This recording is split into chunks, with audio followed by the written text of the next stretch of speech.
Greetings, fellow travelpreneurs, and welcome to another episode of the Travelpreneur Club, where I interview inspiring travelpreneurs from around the world and share with you their story of starting, launching, and growing their own location-independent business. My name is Drew Crawford. Now let's get started. Today I'm excited to have David Keys and Sarah Beaudette with us.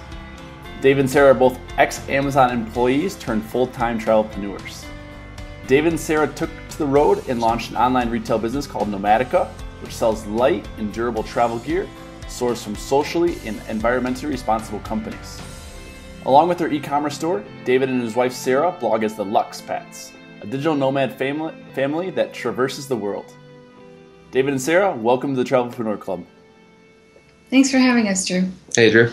My pleasure. And you guys have the honor of being my first couple that I've interviewed on here, so congratulations. All right. So tell us a little more about yourself and fill any details I may have missed. Well, we are 30 and 31 respectively, and we are traveling with our son, Spencer, who's just turned 3. And then, as you said, our backgrounds are both in Amazon program management, mostly. Very cool. So I'm sure you know, you guys have an idea of what a travelpreneur is, but I'd like to give you our definition. So a travelpreneur is a traveling entrepreneur that believes in building location-independent businesses that allow them complete control and freedom over their lifestyle. So David and Sarah, what do you guys do exactly that make you part of the Travelpreneur Club? So first off, I hadn't heard the term until I came across your show, but I think it's good. I think there's a lot of terms floating around right now: digital nomad, location-independent entrepreneur, travelpreneur, and I think a lot of people we come across refer to themselves as digital nomads, but it's not really it's not specific, because then you're asking, well, what do you do? What did you do before that? Which is great, but travelpreneur is it's a clearer definition of what a lot of us are doing, and for us, it is Nomadica. That's our passion project. I won't say that Nomadica launched in May. We worked on it for 5 months, and it's not providing us the income that sustains our travel, but it's our start. It's our first kind of entrepreneurial. It's our first business since leaving Amazon. So that is what we hope to be our bread and butter in a year. And when we left Amazon, we actually, we lived like college kids for about 2 or 3 years while the tail end of working at Amazon, and that gave us the runway to just resign and start our business and focus on our business and grow it, not slowly, but give us some runway. But in addition to Nomadica, I also trade on the side. I've been trading securities since I was 16, originally for my dad, and then later I just kind of took it up as a hobby. That provides us with basically enough income to cover our travel expenses and accommodations, food, all of that. And Sarah's an award-winning author. This year she won the NYC Midnight Short Story Challenge. Wow. Competition between 2,100 authors. So she's been. I sometimes make money. It's the life of an author, though. Obviously it's not the most steady stream of income, but that's great. That's very impressive. Congratulations on the award. Thanks. Yeah. So where are you guys currently in the world, and why did you choose that particular location to run your business from? We are currently in Zagreb, Croatia. We just got here last week, and we chose Zagreb using the same rubric that we use to choose every place that we go, which is essentially a geo-arbitrage rubric. We're looking for the places that we can live cheaply, safely, while we're saving money to ramp up the business. So before this area of Eastern Europe, we were in Southeast Asia. And then we just wanted a change of climate, change of culture. And so now we stayed in Budapest for a while, and we'll check out Serbia. And that's kind of how we've been doing it so far, is variety and low cost of living. That's great. And interesting cultures too. I mean, before, so at Amazon, we lived in Cape Town, South Africa, and then Luxembourg. And before that was in the States. And so when we were in Luxembourg, we kind of got the typical typical European tour. So, checking out Thailand and coming back to Europe, places that we want to see are more out there maybe, not in your typical itinerary, Poland, Romania, places like that. So. And you guys are spending typically what, like a 1 to 3 months per location, or? Yeah, for us, we try and expand it as long as we can. So we're trying to stay around 3 months. Having a small child with us, the longer, the better. But 3 months is usually when our tourist visa is running out, and that seems to be a good rhythm so far. Absolutely. I think that's actually the perfect time frame. It gives you enough time to know a location, get to know, make some friends, but at the same time, it fulfills your itch to travel and move around a lot. Yeah, exactly. Yeah. So, Amazon seems like a fantastic company to work for. So what made you guys take the leap into, leaving that comfortable job and, and working for yourself and pursuing a nomadic lifestyle? Yeah, well, I'll start. We both worked at Amazon. So I worked at Amazon for 10 years. I lived and worked for Amazon in North Dakota, South Carolina, Washington, Luxembourg, and South Africa. So they gave me the travel lifestyle I wanted in some ways. And they are a fantastic company to work for. They actually reward those who kind of have that entrepreneur spirit, are looking to innovate aspects of the business. So it was a great challenge. I think for me it was after moving to Cape Town. I moved down there to set up what was essentially a call center for FBA sellers and sellers on Amazon in Europe. I set up the site, was there for 2 years, and it just kind of gets to a point where it's running. There's not a whole lot of innovation left, and the next step for me at Amazon would have been going back to Seattle. I'm not really interested in living in the States. We like living outside the States as expats. Right. And so, I think... Well, and also at as you go up the levels, you see less and less of your family all the time. Yeah. And we thought, no, there's got to be a way to do this, so we'll try it. Absolutely. Family comes first. And if you can find a job that balances both family, lifestyle, and your entrepreneurial spirit, that's the goal. Not that we work any less. Right. But you love what you do, though. Yeah. That's the most important thing. So when did this change in mentality towards entrepreneurship occur? You said you started trading securities around 16 years old. I kind of dabbled in the same thing as well, so I kind of know where you're coming from. But when did this change in mentality come for both of you? Well, for me, I've wanted to be a quote-unquote writer since I was 5. And when we moved down to South Africa, my job currently at Amazon didn't have an equivalent in Cape Town. And so I thought this will be the perfect opportunity for me to write more. I'll resign, spend a little more time with my son. But what ended up happening is that we thought we wanted the typical middle class lifestyle. We bought a house, and I ended up being a house mistress because it had water damage, and we had to, there were legal issues to deal with, and then our car broke down, and all of a sudden I'm like, what? I'm not writing at all. So since we gave up all the trappings of a normal life, now that we're on the road, I get more time to write than I ever have, and I'm not putting off my dream anymore. And would you say you're getting the best work out of yourself as well during this time? Now you're able to focus on it 100%?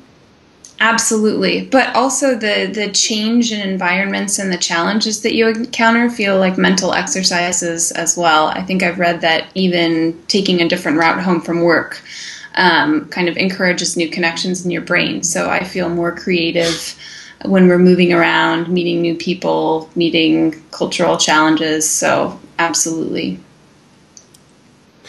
Yeah, for me, I think... like I said, Amazon was very open to me putting wild ass ideas out there and running after them. So I feel like it was since early on. I mean, my first job, I went from high school to university to being a stockbroker at John Hancock Financial Network before going to Amazon. And that was like 50 hours a week, cold calling. I mean, all the nasty stuff no one likes to do, but it was like my primer to, well, this is what you got to do. And Amazon gave me some time, or gave me some leeway to kind of be the entrepreneur or intrapreneur in the company.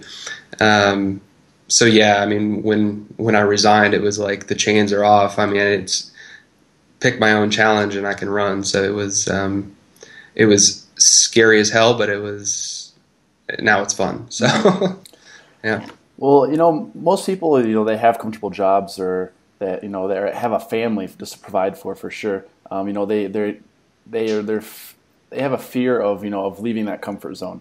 So what do you believe is the greatest factor holding most people back from taking control of their lives, making necessary change? Yeah, I think a lot of people think that it's money, but I don't think that the real reason is money at all. I think that it's inertia. We all grow up kind of being taught this script that you go to school, you get good grades, you get a job, you give a certain amount of your working years to a company, and in return you get a happy life, which the definition is a house, a lot of possessions, kids. And when we realized that we weren't getting the kind of life that we wanted out of that script, there was a lot of inertia at first into, well, what does a different script look like? We're all trained to conflate the things that we buy with the type of people that we want to become. So if you get this watch and this car and this white picket fence, then you'll be happy with yourself. But if you're not doing meaningful entrepreneurial for yourself work, then that's not the case. So I think until there are more examples of people leading meaningful lives, and there are more and more examples every day in this kind of travelpreneur lifestyle, a lot of people's default is to just keep following that script. And the sad thing is that it's not fulfilling its promises anymore. In a lot of cases, jobs get outsourced. Companies aren't people. They're not loyal to you. A lot of things could happen. In our case, we lost some of our savings when we got a loan for the mortgage. So the script wasn't working for us anymore. And I think as time goes on, it will stop working for other people as well. Absolutely. I definitely think the future of work and nomadic lifestyles future of work is transitioning to a more nomadic lifestyle, and we're putting happiness first, I believe, not over the traditional system.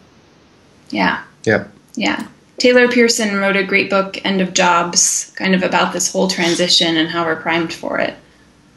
I'll have to check that out, and I'll link it up here in the show notes as well.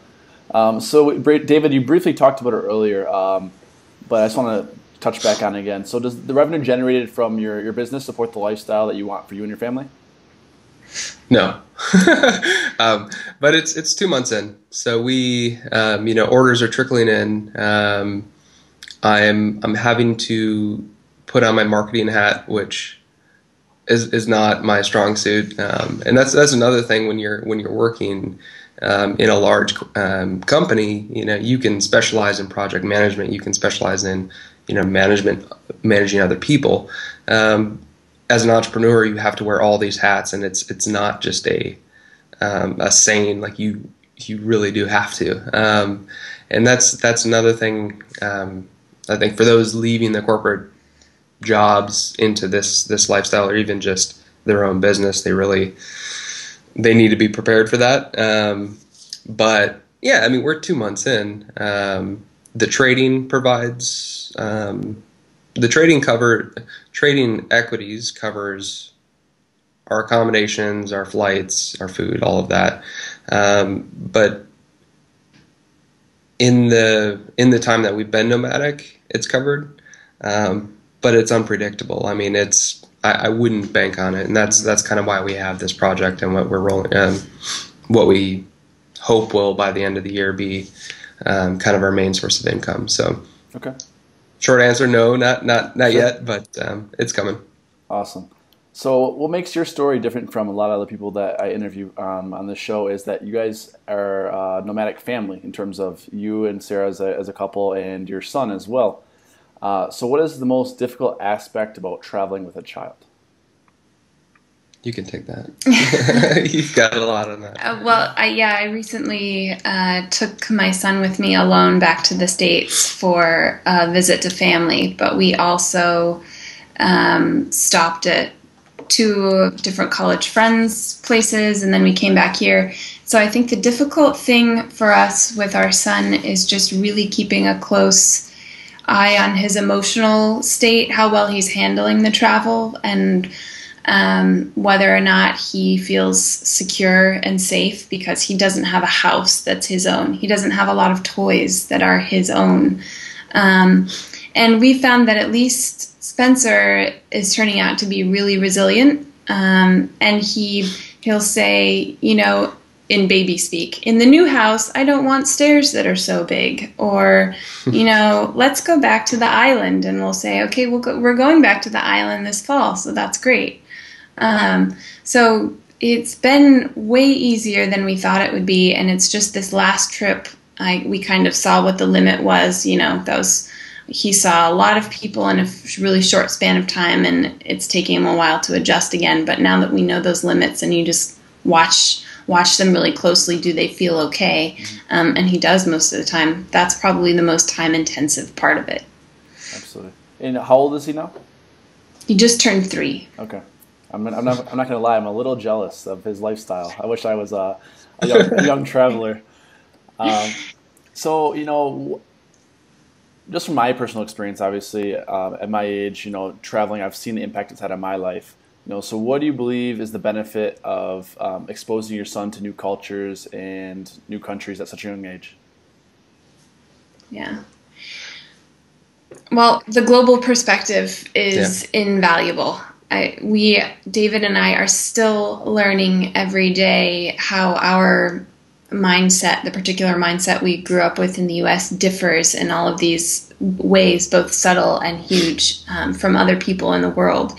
And as adults, we're becoming much more empathetic and nuanced in opinions about the way the world works. So I think that will be huge for Spencer. He will grow up native to that way of thinking that, my country, he won't even know what my country means, which is something that he will struggle with in terms of identity. But on the other hand, he's not going to go start wars or vote for them or know what it is to have playmates who only look like you. I think that is a huge benefit for him. Yeah, just to add to that, I just like a few situations or examples of where we directly see it's a benefit to him. So when he was in Cape Town, he had our nanny was Muslim, and so getting exposed to her children, that religion, that culture, and then going to Thailand, spending time in a daycare with kids that were German, Russian, Thai, I think Hungarian. I mean, it was amazing. So it's you just have all this culture, all these different cultures surrounding him. So it's kind of and you have human faces to connect to those cultures instead of us versus them. And we actually plan to go back. Like, one of the biggest challenges with raising a kid in this lifestyle that we read about and hear about from other families is the kind of long-term impact of him not being able to create and maintain long-term relationships. So, most of us, we grew up in a grade school, went to the same middle school and high school, and, left, but we had long-term friends. So, one of our big goals is to establish home bases in various places, 2 to 3 home bases. One of them that we're kind of settling on is Koh Phangan, Thailand.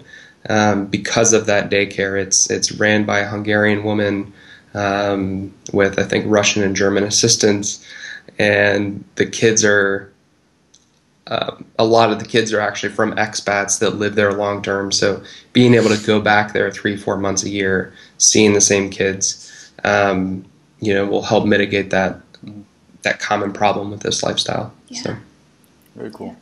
So what would you say the greatest factor is that has attributed to your successes thus far? Whether that be with with Amazon or with trading or with just raising a nomadic family, what would you say helps you be successful in those endeavors? I mean, for moving to this lifestyle and what I would say being successful in where we're at today versus a year ago where we thought we'd be, I think we're about on par. I think one is just a lot of hard work and time. I mean, launching Nomadica, we spent 5 months. Four of those months were 40, 50-hour weeks just plugging away, contacting drop shippers and suppliers, negotiating contracts, just that nitty-gritty work. But I would say the other aspect of that is, for this lifestyle, is budgeting. Just being really aware of, are you, we booked a ticket to Split, Croatia. And when we started looking at accommodations, we found, we're landing in the middle of high season where the apartments are twice as much as they So it was like, okay, we probably couldn't afford that, or at least we don't want to. So that's where we changed to Zagreb. So yeah, but budgeting also applies to time as well. We found that maintaining a routine and getting that set up as quickly as possible when we land has been incredibly important to mental productivity and consistency. So we finally kind of have our landing plan down so that we're able to go back to work, the day after landing, because I think it's really tempting, especially maybe if you were a younger single nomad, but for us also to treat it like a vacation, and it just never works out. So creating a routine and sticking to it has been what's allowed us to put in those 50-hour weeks while we're traveling. Most definitely. So I'm sure it hasn't been all smooth sailing the entire process in making the transition. So take us to a moment where you ran into some problems and share with us how you overcame the adversity to arrive at the point where you are today. Well, I mean, just getting here, we had a house to sell. And it had a lot of water damage that wasn't disclosed to us when we bought it. So we were thinking, how are we going to get our seed money to be able to start? We had 6 years worth of possessions built up to sell or get rid of or do something with. Flights to plan, all of these really daunting things if you're trying to make a transition. And that was a really, really stressful time, both on us as people, on our marriage, on our families. So sticking with that process, which took us 6 months. 6 months, taught us a lot about sticking with something.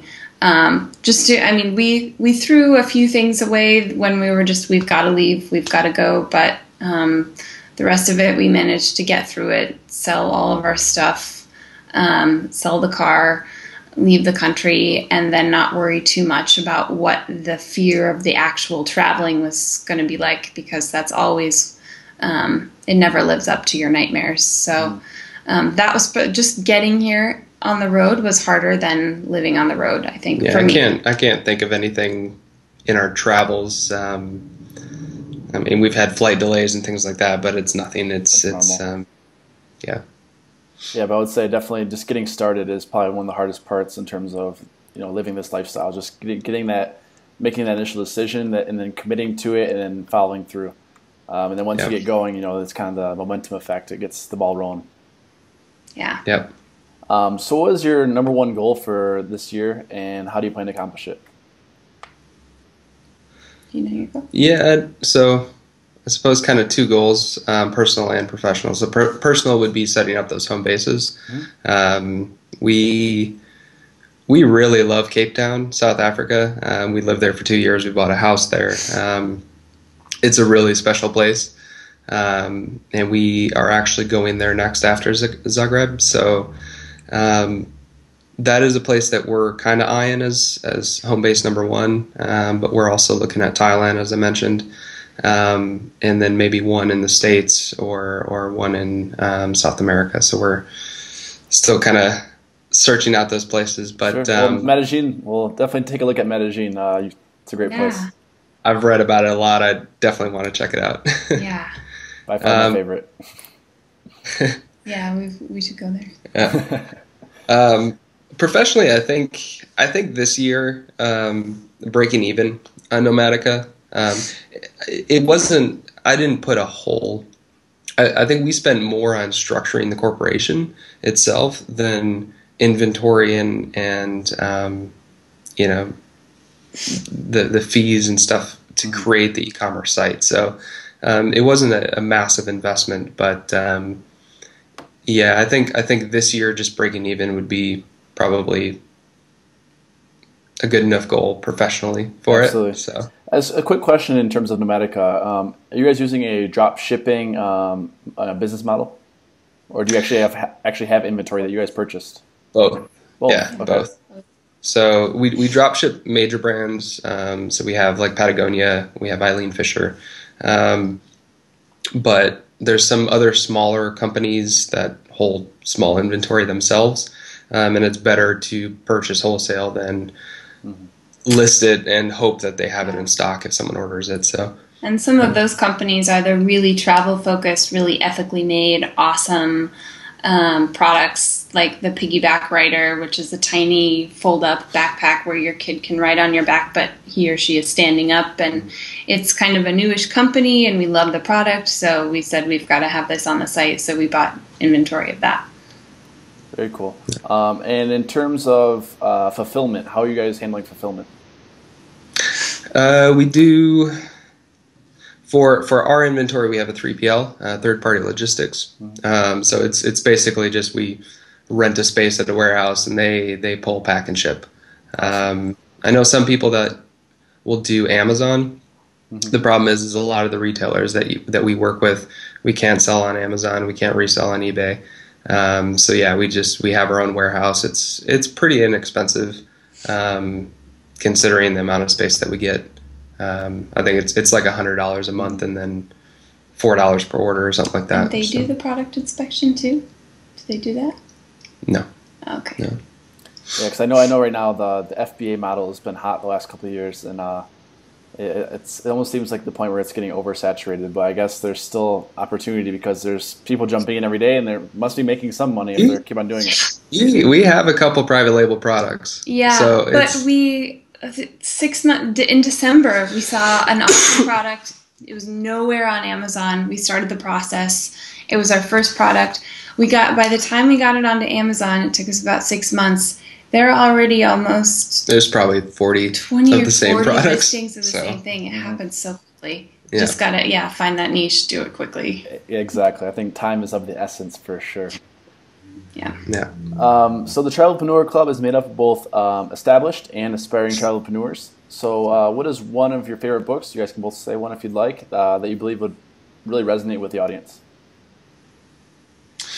Yeah, I mentioned The End of Jobs by Taylor Pearson just because he talks from a very entrepreneurial, he's a serial entrepreneur perspective about why now, as opposed to all other moments in history, is it easier and more profitable to work for yourself and to be an entrepreneur.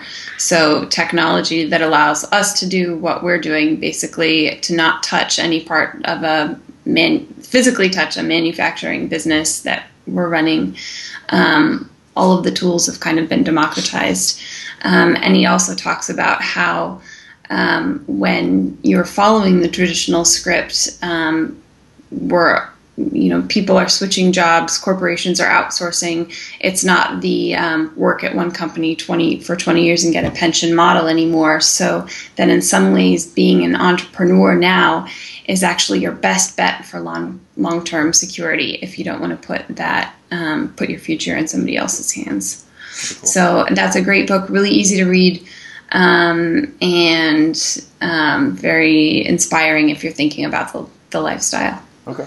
Yeah, I read that like right after resigning from Amazon, and that was kind of like the good kick in the ass for me to get things rolling, because it was like if you are that person in a corporate job hating the office and thinking about leaving to do this, that's the perfect book to give you the real reasons, practical reasons why. Yeah. I think another book that we love to mention, and especially if you have families that watch this as well, Third Culture Kids. It's a book about raising children in a mobile lifestyle. So it covers everything from military brats to corporate expats to nomadic families. So, but it would help the families that are thinking about taking their children on the road, work through some of the challenges that their kids will face if they're raised in this lifestyle. Education, and they've done, it's a social science study. They've done hundreds of interviews of adults, third culture kids, about what are the longstanding issues and benefits that these kids have had. So reading this as you're raising a child in a mobile lifestyle has really helped us to know what to watch out for and how to prepare and enhance the benefits that he's getting. Okay. Yeah, I'll definitely link those up in the show notes, so anyone that wants to check them out can check those out. So David and Sarah, I just wanted to thank you again for finding the time to talk with me today. I really do appreciate it, and I'm excited to see where you guys head with your business and how your son Spencer grows up. I mean, it's gonna be cool to kind of see, I guess, because you can follow along with your blog and kind of see him grow up and how he adjusts to different cultures and stuff as well. That's very interesting. So my fellow travelpreneurs, I highly recommend heading over to the Luxpats.com to read some of David and Sarah's interesting and informative content. Also check out Nomadica.io for some awesome travel gear sourced from some really respectable companies. And so David and Sarah, before we let you go, share with us one parting piece of wisdom, how we can connect with you, and then we'll say goodbye. Fake it till you make it. Yeah, it's funny. We actually wrote a post on Luxpats recently, and a similar question, and I mentioned my uncle when I started at that stock brokerage firm said "fake it till you make it," and to me it does resonate, because it's not about being fake. It's about just believing in yourself that with time it'll work out, but you just have to do it until you feel comfortable in those new shoes. Mm-hmm. And so all along the way at Amazon, all along the way at building Nomadica, it was like, I don't know how the hell to build a website. Like, I don't know how to negotiate contracts with a supplier.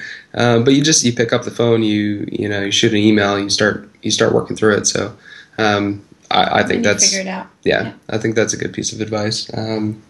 In terms of getting in contact with us, Luxpats.com is good.